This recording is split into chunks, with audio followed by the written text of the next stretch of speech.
Hey guys, welcome back to my channel, Shove and Read. As you can tell from the title of this video, I'll be doing the end of the year book tag, and since it is basically the month of October, I figured I should just have all of my videos with this and have some sort of Halloweenish themes, which is literally just this because I was hoping to have some decorations up, but that didn't happen yet. So I'm also filming this mid-September, so it's like, yeah, anyways, let's just get on with this video.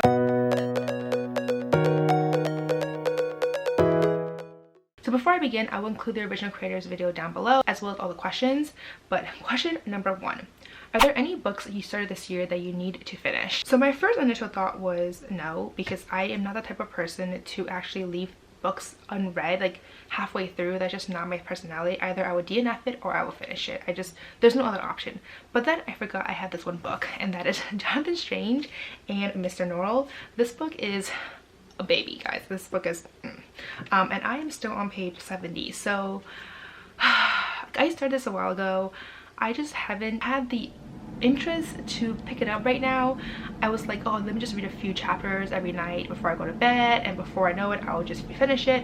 But the thing is, it's just not the most interesting book. So this book is set in, I want to say, in the 19th century during the Napoleonic War era, and it follows the fact that there are all these magicians in London or in England, and they're not actually magicians because they don't actually practice magic, they just study magic, because as far as they're aware of, magic doesn't actually exist anymore, until one day Mr. Norrell somehow ends up demonstrating this magic to them, and they're like, oh my god, magic is actually not dead and it's actually still around, it's just that they don't know how to practice it. And that's kind of where I'm at right now. It's just a really slow book, guys, and the writing is just very, like, I want to say like old-timey in a way, and I don't know, like, it's supposed to be a really amazing book. It's just, it's a struggle, guys. So that is definitely the book that I have started, haven't finished yet, but I still want to continue it. So I still am just, yeah, it's still my bedside table, and hopefully I do finish it sometime soon, but at the rate that I'm going, it's gonna be like 10 years later, so we'll see. So the next question is, do you have an autumnal book to transition into the end of the year? So for me, the only one I can think of really is Mistborn by Brandon Sanderson, mainly because Madison, Katie, and I have been trying to read this book since, I wanna say June, possibly May, something like that, and we haven't picked up this book yet.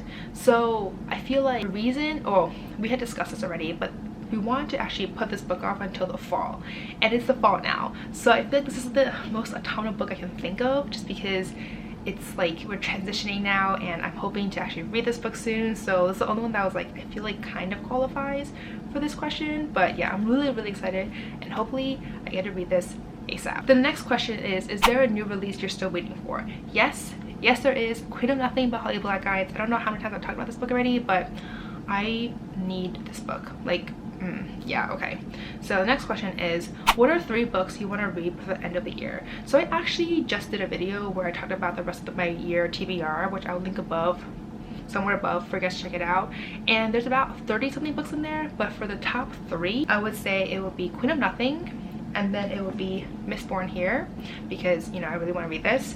And the third book that I really want to read as well is A Heart So Fierce and Broken by Bridget Kemper. This is the sequel to A Curse So Dark and Lonely, which I absolutely loved, so I really want to read this.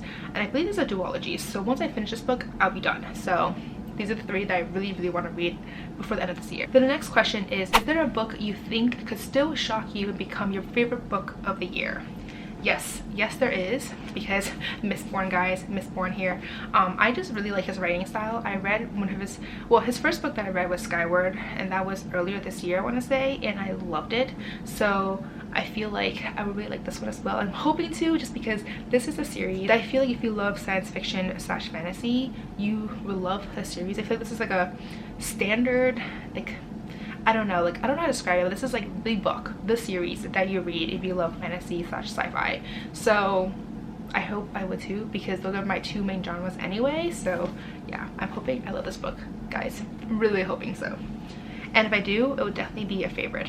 I'm like, at least I hope so. Okay guys, we're already on the last question. The last question is, have you already started making reading plans for 2020?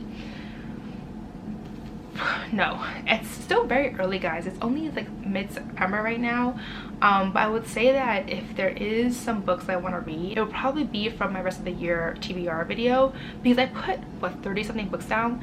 there's a very good chance I won't actually read all of them. So I guess if there's any sort of reading plan, it would just be to try to read whatever I couldn't finish this year into next year. So that's kind of my only plan for now, but that's still very like up in the air, because who knows, maybe I will actually read all those books, you know, because it is possible, just kind of unlikely, but fingers crossed, guys. So anyways, those are all the questions for this tag. It's a very quick tag here, but it's always really good to kind of just do a little reflection in terms of what I want to read next, because I still have 3.5 months left, so there is a good chance for me to read a lot more books. So yes. So anyways, that's all I have to say for this video. As always, if you like this video, please give me a thumbs up, a subscribe down below, don't forget to follow me on Twitter, Instagram, and I'll see you guys next time. Bye!